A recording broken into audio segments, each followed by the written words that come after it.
Yan. Oh, nakita nyo gano'ng kasarap yan.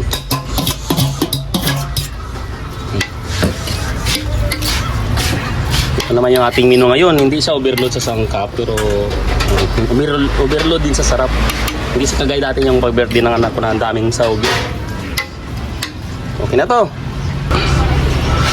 Magluto tayo ngayon ng ng bami.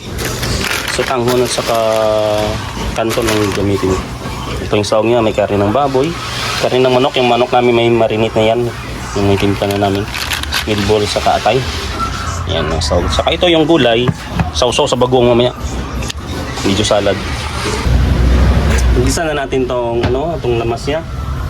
Yan. Yan yung nakita natin. Bumabay saka garlic lang.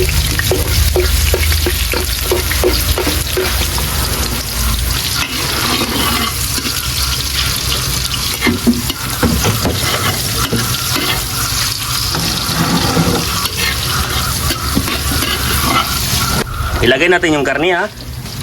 Unahin natin yung karne ng baboy. Hindi natin sabay yung karne ng manok. Yan. Mamaya na itong atay saka squid ball. Yon, namumulan na yung ating karne. Ilagay na natin ng atay. Kasi hindi dapat isabayan sila. Alam mo kung bakit. Madurog yung atay.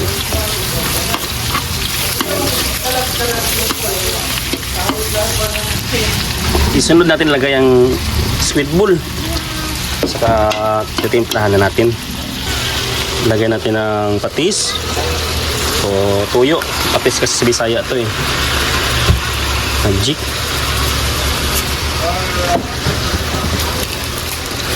Bitsin. Maraming paminta.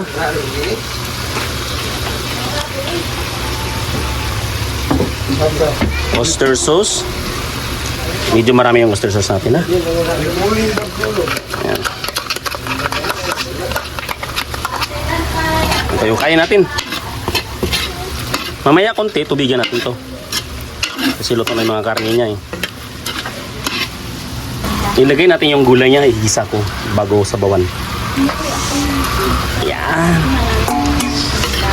Dami tayong version sa pag luto ng mga pansit. Dami tayong pamaraan. Ilagay natin itong dalawang chicken cubes. Yan, bihira lang ako mag-cubes sa mga pansit lang yan. Saka maglagay tayo ng tubig niya. Pagka kulo ng tubig, tanggalin natin yung yung gulay. Saka ilagay natin yung pansit.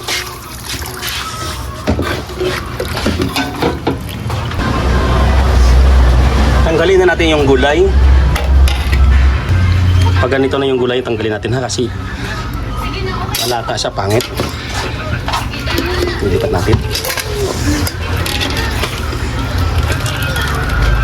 Yan.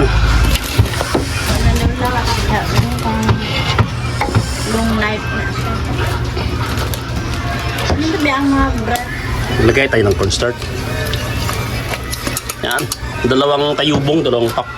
Saka asukal. Mga isa't kutsara at kalahati. Yan.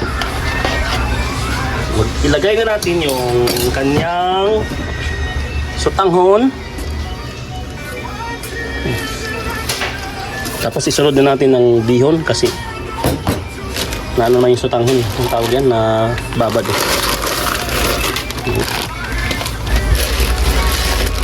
Sabay na sila. So kapag halo-haloy natin, huwag natin idiinan na kasi mababasag itong habang di pa nabasa.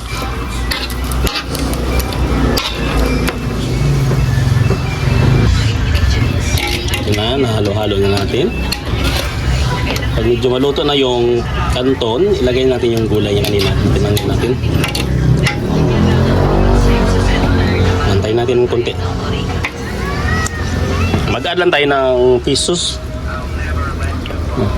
Luto na yung ating pansit. So ilagay na natin yung kanyang sahog. Wow. Ito yung sahog niya. Yan.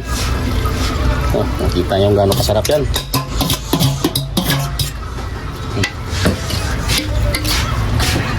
Ito naman yung ating menu ngayon. Hindi siya overload sa sangkap, pero overload din sa sarap. Hindi sa kagaya dati yung pag-birthday ng anak ko na ang daming sahog. Okay na to. Ito na yung ating menu ngayon. Bami. Tingnan nyo gano'ng kasarap yun. Kopyahin nyo lang yung pagluto ko. Kasi marami na dyan mga followers nga nagkopya ng luto ko. Talagang pinipim talaga ako eh. Tasted daw. So kayo hindi pa kayo nakakopya ng luto ko, subukan nyo. Okay na to.